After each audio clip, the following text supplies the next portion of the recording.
ఇంట్లో మొక్కలు పెంచటం వల్ల అందం పెరగడమే కాకుండా గాలి శుద్ధి కావడానికి మనశ్శాంతి లభించడానికి సాయపడుతుంది. అయితే కొన్నిసార్లు ఇదే ఎంపిక అనుకోకుండా వ్యాధుల్ని ఆహ్వానించవచ్చు. సరైన సంరక్షణ లేకుండా ఇంట్లోని మొక్కలు దోమలకు ఆవాసంగా మారవచ్చు. ముఖ్యంగా వర్షాకాలం, వేసవి కాలంలో కుండీల్లో నిలిచి ఉన్న నీరు దోమలు వృద్ధి చెందడానికి కారణమవుతుంది. నేషనల్ లైబ్రరీ ఆఫ్ మెడిసిన్ ప్రకారం దోమలు నిద్రకు భంగం కలిగించడమే కాకుండా డెంగ్యూ, మలేరియా, చికెన్ గున్యా వంటి ప్రమాదకరమైన వ్యాధులు కారణమవుతాయి.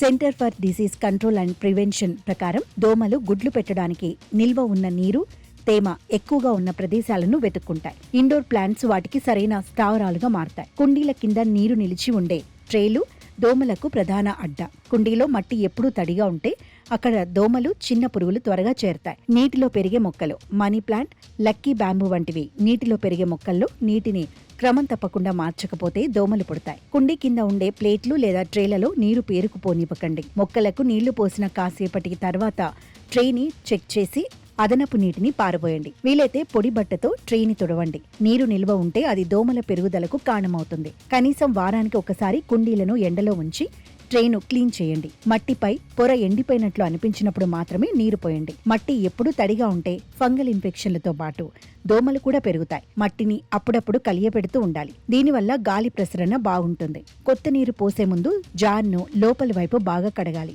దీనివల్ల దోమల గుడ్లు ఏవైనా ఉంటే తొలగిపోతాయి. అందువల్ల మొక్కలకు అవసరమైనంత మాత్రమే నీరు పోసి నిలిచి ఉన్న నీటిని వెంటనే తొలగించండి. కుండీలోని మట్టిపైన చిన్న చిన్న గులకరాళ్లు లేదా ఇసుక పొరను వేయండి. ఇది దోమలు నేరుగా మట్టిని తాకకుండా అక్కడ గుడ్లు పెట్టకుండా అడ్డుకుంటుంది. ఇది మొక్కలకు అందాన్ని కూడా ఇస్తుంది. దీనివల్ల నీరు త్వరగా ఆరిపోయి దోమలు గుడ్లు పెట్టకుండా నివారించవచ్చు.